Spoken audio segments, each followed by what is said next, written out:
Hello everyone. I once again welcome you in this session of English. Today we learn a very interesting chapter that is an encounter of a special kind. तर आज आपण एक खूप चांगला आणि खूप काही शिकून घ्याल तुम्ही या चॅप्टरकडून. तर असं एक चॅप्टर शिकणार आहोत ज्याचं नाव आहे an encounter of a special kind. आणि कोणी लिहिलं आहे chapter? Who is the writer? He is Tapan Mukherjee. So let's begin. सुरुवात करूया आपल्या चॅप्टरला. My father was a medical professional working for a private company in Raniganj in west Bengal. तर इथे नरेटर आहे, त्यांनी काय सांगितलं आहे की माझे वडील होते ते एका प्रायव्हेट कंपनीमध्ये काम करत होते. He was working in a private company. कुठे काम करत होते? रानीगंज म्हणून एक शहर आहे वेस्ट बेंगॉलमध्ये, तिथे. The officers of the company were housed in individual bungalows inside a large campus. So तिकडचे जे ऑफिसर्स होते त्यांच्या प्रत्येकाकडे बंगला होता एक एक, आणि तिकडचा कॅम्पस खूप लार्ज होता. लार्ज म्हणजे खूप म्हणजे असं लांबट होता. तर प्रत्येकाला तिकडे जे ऑफिसर्स होते त्यांना एक एक बंगला दिलेला राहायला. Our house was in a corner of the campus. तर आमचं जे घर होतं ते एका कोपऱ्यात होतं, छोट्याशा कोपऱ्यात. कुठे? कॅम्पसच्या. The officers club was adjacent to the boundary wall of a garden. मग इथे त्यांनी काय सांगितलं आहे, जो ऑफिसरचा क्लब होता तो आमचं जे गार्डन होतं त्याच्या अगदी बाजूला होता. ॲडजस्टंट म्हणजे बाजूला. The compound was luxurious with green grass, colourful flowers and a host of tall and majestic trees. तर त्यांनी काय सांगितलं, जो कंपाऊंड होता त्यांचा तो खूप लक्झरियस होता, म्हणजे एकदम असा रिच वाटत होता.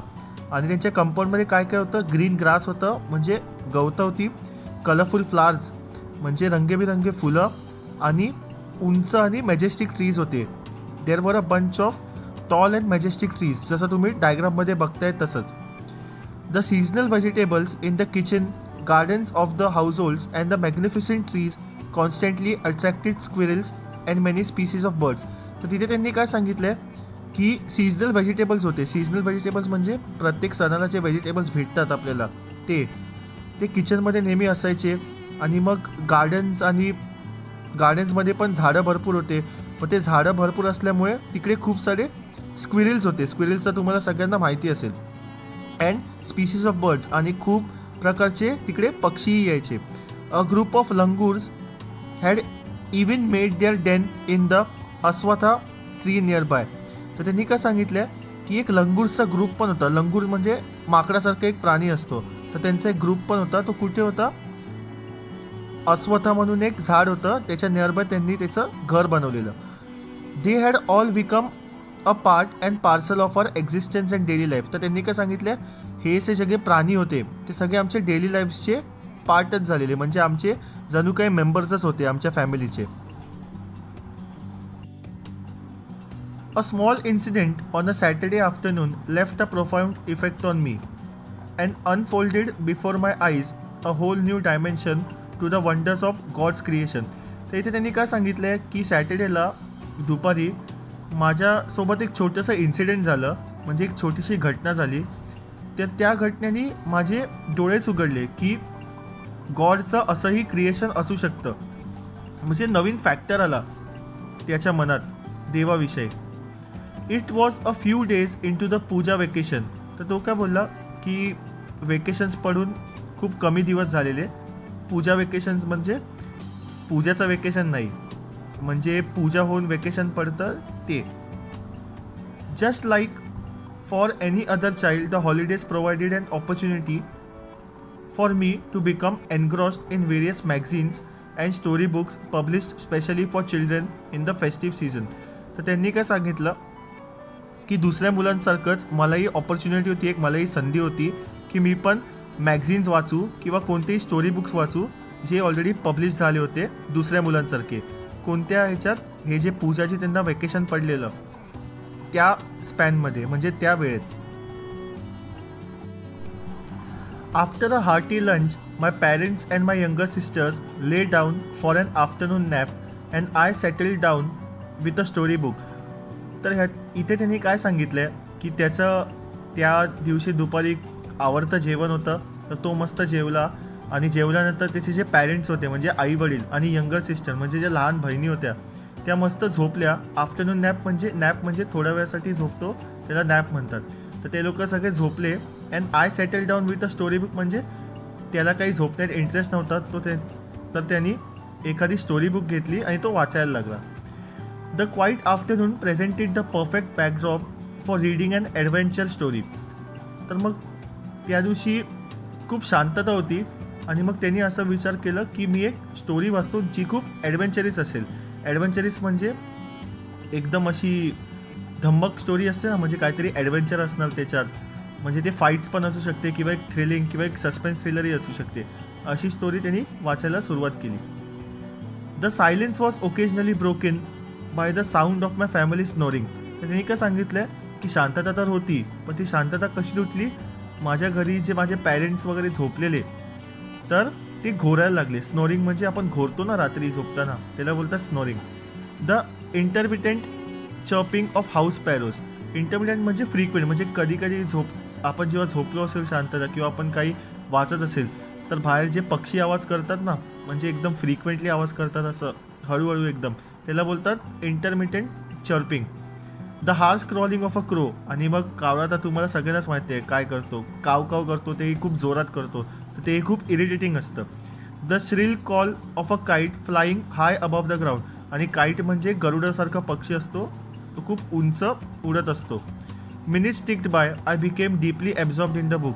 पण ह्याच्याशी मला काही फरक नव्हता पडत, हे सगळं चालू होता, आवाज होता, तरी पण मी एवढा माझ्या बुकमध्ये गुंतलेलो होतो की मला काही एवढा काय फरकच नव्हता पडत आणि मी त्या बुकमधलं सगळं वाचत राहिलो. Suddenly I heard a group of street dogs barking furiously in the distance. So who heard that boy heard a street dog barking furiously in the distance. म्हणजे त्यांनी जे कुत्रे होते, स्ट्रीट डॉग्स म्हणजे जे बाहेर कुत्रे असतात ना खाली आपल्या कॉलनीचे वगैरे, तर त्यांनी अचानक ऐकलं की खूप जोरात ते भोकत होते. I choose to ignore the commotion, thinking that the pack of dogs might have cornered a helpless pig. तर त्यांनी काय विचार केला, इथे कमोशन म्हणजे काय, म्हणजे जो आवाज होता आणि तो कन्फ्यूज होता ते, तर त्यांनी काय डिसाईड केलं की तो भाव नाही देणार, तो जास्त काय बघणार नाही, तो इग्नोर करणार त्या कुत्र्यांना, कारण त्याला वाटलं की काहीतरी उगाच फालतूचे ते लोक भोगतायत, म्हणून त्यांनी ठरवलं की तो इग्नोर करणार, लक्ष नाही देणार. But soon the barking became louder and more aggressive and the alarmed cawing of a flock of crows added to the cacophony. तर तिकडे काय सांगितलं त्यांनी की तो सगळं इग्नोर करायला बघत होता, पण हळूहळू जो कुत्र्यांचा आवाज होता, जो भोकण्याचा आवाज होता, तो खूप वाढला. आणि मग त्याच्यासोबतच जे कावळे होते ते पण मुद्दामून आवाज करायला लागले. मग दोघांचा आवाज ऐकून त्याला खूप इरिटेटेड झालं, खूप त्याला असं कसं तरीच व्हायला लागलं. तुम्हालाही माहिती आहे की एक कुत्रे जेव्हा भोगतात तेव्हा कसा आवाज येतो आणि त्यात कावळा कावकाव करणार तर अजूनच भयंकर त्या दोघांचं combination. I also heard the disturbance approaching closer. तर तो काय बोलला की मी त्या आवाजाने अतिशय हैराण झालेलो आणि तो आवाज हळूहळू माझ्या कानाच्या जवळ येत होता. म्हणजे ते खूप जवळचंच चित्र होतं आणि ते मला खूप विचित्र वाटत होतं, कारण मी पूर्ण डिस्टर्ब होत होतो पूर्णपणे. Curiosity got better of me. म्हणजे त्याची उत्सुकता एवढी वाढली की त्याला ते सहनच नाही झालं आणि तो एक प्रकारे त्याची मात झाली. Leaving the book aside I rush to the veranda to see what was going on. तर तो जी बुक वाचत होता ती त्यांनी बाजूला ठेवली आणि तो फटाफट त्याच्या गॅलरीकडे पळाला. वेरेंडा म्हणजे गॅलरी, घरची गॅलरी असते ना, त्याला वेरेंडा बोलतात. आणि तो तिकडे गेला आणि तो बघू लागला की ॲक्च्युली झालंय काय, एवढे का भुकतायत कुत्रे आणि कावळा पण एवढा आवाज का करतोय. I glanced towards the roof of the clubhouse and saw something horrible. तर तो मुलगा काय बोलतो, जेव्हा मी पळत गॅलरीमध्ये गेलो तेव्हा मी वरती क्लबहाऊसच्या छप्परवर काय पाहिलं, एक असं इन्सिडेंट पाहिलं, ते खूप हॉरिबल होतं. हॉरिबल म्हणजे एकदम धक्कादायक होतं. A big male langur, apparently the leader of its own group, was holding a baby langur in his hands and mercilessly biting it all over with a definite intent to kill. इकडे त्यांनी काय सांगितलं, त्या मुलाने काय बघितलं की एक मोठा मेल लंगूर, मेल म्हणजे पुरुष आणि लंगूर म्हणजे तो जो ॲनिमल तुम्ही पिक्चरमध्ये बघतायत तो, तर तो त्याच्या लीडर होता ग्रुपचा. तर तो काय करत होता, एका लहान बाळाला त्याने त्याच्या हातात घेतलेलं आणि तो त्याला चावत होता पूर्ण अंगाला. आणि कशा प्रकारे चावत होता की जणू काय त्याला मारायचंच आहे त्याला. The helpless mother of the baby and other lesser members of the langur group were scattered. मग त्यांनी काय सांगितलं, तिकडे ती जी आई होती ती काय करूच नव्हती शकत कारण ती हेल्पलेस होती. आणि जे बाकीचे मेंबर्स होते फॅमिलीचे ते स्कॅटर्ड झाले, म्हणजे त्या लोकांना काही कळतच नव्हतं की हे काय चाललं आहे. On the roofs of the buildings near by watching the baby being killed. आणि त्यांच्यासमोर एका लहान मुलाची हत्या होते, एका लहान लंगूरची हत्या होते, पण ते लोक काहीच करू नव्हते शकत. I recalled a terrible custom in the animal clan according to which a dominant male usually does not allow another male baby or adult to survive within its group. तर आता ही खूप एक अजब गोष्ट झाली. तो लहान मुलगा काय म्हणतो की मी कुठेतरी एकदा वाचलेलं की जे हे लंगूर आहेत तर त्यांच्या फॅमिलीमध्ये एकदम विचित्रच प्रकरण असतं. म्हणजे ते लोक काय करतात, जो डॉमिनेट मेल आहे म्हणजे जो मुख्य पुरुष आहे तो अलाव नाही करत जे लहान मुलं आहेत त्यांना जगायला, तो त्यांना मारून टाकतो. सगळ्याच केसेसमध्ये असं नसतं, पण कोणत्या कोणत्या केसेसमध्ये असं असतं असं त्यांनी वाचलं होतं. आणि इथेही तसंच काहीसं बघायला मिळत होतं. Without losing any time I gathered a stout stick in one hand and hurled a piece of stone at the marauding langur. तो काय बोलला, आता मी जास्त काही टाईम वेस्ट नाही केला, मी गॅलरीतून पटकन खाली पळत आलो आणि मी दगडी घेतली आणि एक काठी घेतली आणि ती दगडी त्या लंगूरला मारायला लागलो. मराउडिंग म्हणजे खूप रागिष्ट, म्हणजे खूप अँग्री होता langur. The langur was so infuriated that it hardly took any notice of my assault. तर तो काय बोलला, तो लंगूर एवढा रागात होता आणि एवढ्या जोरात चावत होता त्या लहान बाळाला की त्याला माझ्या अटॅकबद्दल कळलंच नाही. But than I started throwing more stones. मग तो लहान मुलगा काय बोला की मी हे बघून त्याच्याकडे अजून दगडी मारायला लागलो. The dogs on their part raise their pitch of cry. त्याचे कुत्रे तिथे भुंकत होते अगोदर, तर ते अजून जोरजोरात भुंकायला लागले मी त्याच्याकडे दगडी जेव्हा फेकत होतो ते बघून. The change circumstances and the sudden unexpected attack from unknown quarters force the langur to drop baby from the sloping roof over the verandah. तर इथे त्यांनी काय सांगितलं की तो जो लंगूर होता त्याला एक्सपेक्टेड नव्हतं की कुठून अटॅक होईल, पण मी इथून अटॅक करत होतो, मी त्याला सतत दगडी मारत होतो, तर तो अटॅक त्याला एक्सपेक्टेड नव्हता. तर त्यांनी त्याचमुळे जो बेबी लंगूर होता त्यांनी त्याला वरेंडावरून खाली पाडलं. वरेंडा म्हणजे रूफवरून खाली पाडलं. The baby was listless and appeared to be dead. तर इथे काय सांगितलं त्यांनी, त्या बेबीमध्ये अजिबात एनर्जी नव्हती आणि ती ऑलरेडी मेलेली होती. As its body started to slide down, the excitement of the pack of dogs grew manifold at the prospect of a good kill and meal. त्याने काय सांगितलं की जसं जशी ती बेबी खाली येत होती तशी तशी कुत्र्यांची एक्साइटमेंट खूप वाढत होती, कारण त्यांना त्या दिवशी जेवायला खूप चांगलं मिळणार होतं. आता तुम्ही विचार कराल की काय जेवायला, तर जेवण तिचं हे लंगूरच होतं. कुत्रे माहीत आहेत ना मांस खातात, तर त्यांना असं वाटत होतं की लवकर लवकर ती लंगूर खाली पडावी म्हणजे त्यांना एकदम चांगलं जेवण मिळेल. कोणाला, त्या कुत्र्यांना. Keeping the dogs at bay with the stick I manage to catch hold of the baby langur's tail just as it tipped over the edge of the tile roof. तर इथे त्यांनी काय सांगितलं की मी त्या कुत्र्यांना माझ्या काठीने पळवलं आणि जी ती बेबी खाली पडत होती मी तिची शेपूट पकडली आणि मी तिला कॅच केलं. कुठून कॅच केलं, ती रूफवरून पडत होती ना, मग त्यांनी तिला कॅच केलं आणि तिला साईडला नेलं. तर त्यांनी तेव्हा काय बघितलं, the baby appeared inert and लाईफलेस. आता ती बेबी अजिबात पॉवर नव्हती तिच्यात. इनर्ट म्हणजे इट वॉज पॉवरलेस अँड मोशनलेस. ती हलत पण नव्हती, तिच्यात काहीच पॉवर नव्हती आणि तिचा जीवही गेलेला. It was indeed a male baby. आणि तेव्हा त्यांनी काय बघितलं की ती एक मेल बेबी होती, म्हणजे तो छोटासा जो बाळ होता लंगूरचा तो मेल होता. म्हणजे समजलं असेल तुम्हाला. By this time my parents and sisters had come out to the veranda and were witnessing my rescue operation. त्यांनी इथे काय सांगितलं की जेव्हा मी हे सगळं करत होतो, त्या लंगूरला जेव्हा मी हातात पकडलेलं, तेव्हा माझे पॅरेंट्स आणि सिस्टर्स गॅलरीमध्ये आले आणि ते मला बघत होते की मी काय करत होतो ते. Some of our neighbours had also gathered in the distance.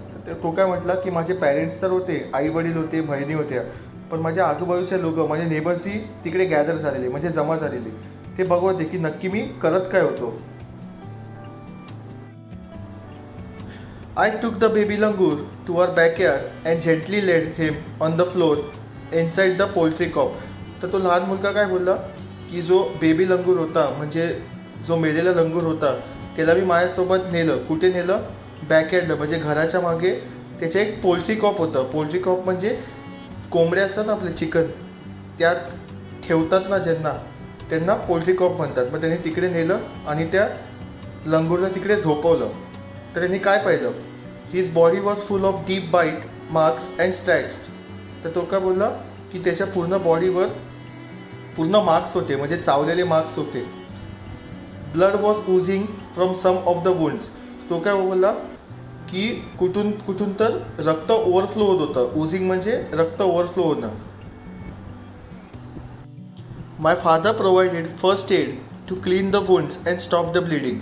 तर माझे वडील तिकडे आले आणि त्यांनी मला फर्स्ट एड बॉक्स दिला. फर्स्ट एड बॉक्स तुम्हाला सगळ्यांना माहितीच असेल. त्यात आपण मेडिसिन्स ठेवतो, त्यात बरंच काही असतं. रेली स्प्रे असतो, परत कॉटन असतो, कापूस असतो, काही इंजेक्शन्स असतात किंवा काही पट्टी असतात, बँडेजेस असतात. सो तो बॉक्स त्याच्या वडिलांनी त्या लहान मुलाकडे आणला आणि मग त्यांनी ते अप्लाय केलं. का अप्लाय केलं? जेणेकरून जे ब्लिडिंग आहे म्हणजे जे रक्त ओव्हरफ्लो होत होतं ते थांबावं म्हणून. I was relieved to find out that the baby was breathing. आता इकडे तर एक अजबच घटना होते. तिकडे तो बघतो की जेव्हा तो वुंड्स जेव्हा तो क्लिअर करत होता, जेव्हा तो रक्त साफ करत होता, तेव्हा त्यांनी असं पाहिलं की ती बेबी अजून पण ब्रीथ करत होती. इवन दो हिज ब्रेथ्स वर शॅलो, पण ते एकदम हळूहळू ब्रीथ करत होतं. ब्रेथ्स वर शॅलो म्हणजे एकदम अशी फास्ट ब्रीदिंग नव्हती, एकदम हळू ब्रीथ करत होता तो. कोण? तो जो लहान लंगूर होता तो. Splashes of cold water made the baby स्टर अँड आफ्टर अ फ्यू शेकी अटेम्प्ट्स ही सॅट अप. तर त्यांनी काय म्हटलं त्या लहान मुलांनी की मी ते जे लहान लंगूर होतं त्याच्यावर मी थंड पाणी असं शिंपडलं आणि त्यामुळे काय झालं, तो जो बेबी होता तो थोडा हलायला लागला. He started to move.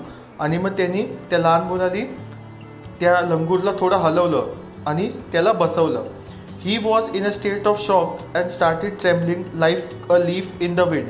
तर तो काय बोलला की जेव्हा तो लंगूर बसला तेव्हा तो पूर्णपणे शॉकमध्ये होता आणि तो हळूहळू मूव्ह करायला लागला. जसं हवा आली की पान मूव्ह करतं ना, लीफ, तसं तो हळूहळू मूव्ह करायला लागला. His two little twinkling eyes welled up with tears and he started to sob with a muffled cry. तर इथे त्यांनी काय सांगितलं, तो जो लंगूर होता त्याचे ते 2 डोळे होते ते असे पाण्याने भरून आलेले आणि तो रडू लागला.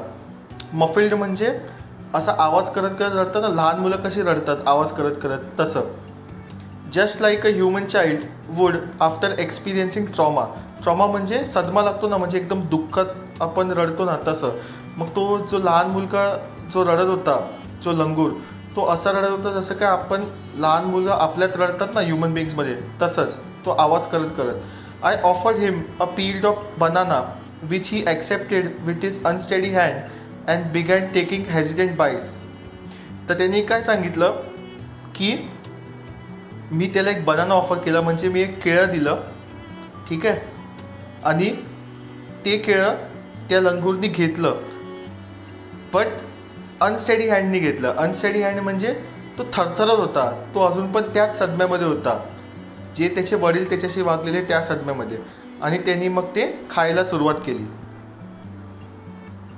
माय attention was fixed on the revival of the baby langur. तर तो लहान मुलगा काय बोलला, माझं सगळं अटेन्शन होतं, म्हणजे माझं सगळं लक्ष होतं ते कुठे होतं, या बेबी लंगूरवर होतं की तो कशी रिकव्हरी करतोय त्यावर. Suddenly I had an uncanny feeling of being watched. तर तो काय बोलतो, अचानक मला असं वाटलं की कोणीतरी मला बघतंय, मी जे काय करतोय ते कोणीतरी नोटीस करते आणि कोणीतरी मला बघतंय.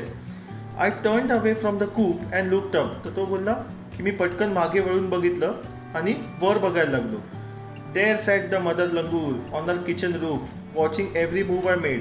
तो काय बोलला की आमच्या किचनच्या छपऱ्यावर म्हणजे रूफवर ही जी लंगूर होती त्याची आई होती आणि ती सगळं बघत होती शांतपणे. She simply sat there quietly if convinced that no harm was being done to her child. तर तो काय बोलला की ती अशी बघत होती की तिच्या चाइल्डला काही झालंच नाही, म्हणजे तिला खूप आनंद वाटत होता की मी एवढी चांगली काळजी घेतोय तिच्या मुलाची म्हणून. Meanwhile, the baby sensed the presence of his mother and started to sob and cry a little louder. तर त्या बेबीला आता कळलं की त्याची आई जवळपास आहे. तर ते सेन्स झालं की माझी आई इथेच कुठेतरी आहे. मग तेच माहिती असता तो बेबी आता जोरजोरात रडायला लागला. I retreated from the door of the coop to allow the mother access to her baby. तर तो लहान मुलगा काय बोलला, मी दरवाजाजवळ गेलो आणि मी दरवाजा पूर्णपणे उघडला. का उघडला? कारण त्याला त्या लंगूरच्या आईला आतमध्ये येऊन द्यायचं होतं, म्हणून त्याने पूर्णपणे दरवाजा उघडला. Immediately, the mother descended on the floor of the coop and picked up the baby in her arms. तर मग जेव्हा त्या मुलाने दरवाजा उघडला तर जी आई होती ती पटकन खाली आली आणि ती तिच्या मुलाकडे गेली आणि तिने त्या मुलाला आपल्या कडेवर घेतलं, म्हणजे आर्म्समध्ये घेतलं. She gave the baby a thorough body inspection to check his injuries. तर तिने त्या बेबीकडे सगळं इन्स्पेक्ट केलं, सगळं बघितलं की कुठे कुठे त्याला इंजरीज झालेत आणि त्यांनी बघितलं की काय अजून जखम आहे की नाही. And then cuddle him tightly in her bosom. आणि मग तिने तिला एकदम घट्ट मिठी मारली. आपली आई कशी आपल्याला मिठी मारते घट्ट एका लहान मुलाला, तसंच त्या आईने सुद्धा त्या लंगूरला मिठी मारली एकदम घट्ट. त्याला बोलतात cuddling. The baby found great solace in her caring arms. तर ती जी बेबी होती तिला तिच्या आईच्या आर्म्समध्ये खूप कम्फर्ट मिळत होतं, कुठलं खूप चांगलं वाटत होतं की तिच्या आईने तिला इतकं जवळ घेऊन तिला कडल केलेलं, ते खूप छान वाटत होतं तिला. The mother sat still with the baby in her lap for a few minutes. ती जी आई होती ती तशीच बसून होती आपल्या लेकाला घेऊन आणि तिलाही खूप बरं वाटत होतं. It was almost as if she was pondering over her options and trying to figure out how she could keep the baby safe from further assault. तर ती आई तिकडे बसून विचार करत होती. पॉन्डरिंग म्हणजे ती खूप डीपली विचार करत होती की आता अजून पुढे या लहान बाळाला नुकसान होऊ नये, तर त्यासाठी मी काय करू शकते. तर ती त्या सगळ्या गोष्टींचा विचार करत होती, कारण तिला ऑलरेडी एवढा त्रास झालेला होता, एवढे वुंड्स होते, एवढे मार्क्स होते तिच्या बॉडीवर बाईट्सचे, म्हणजे चावलेल्याचे.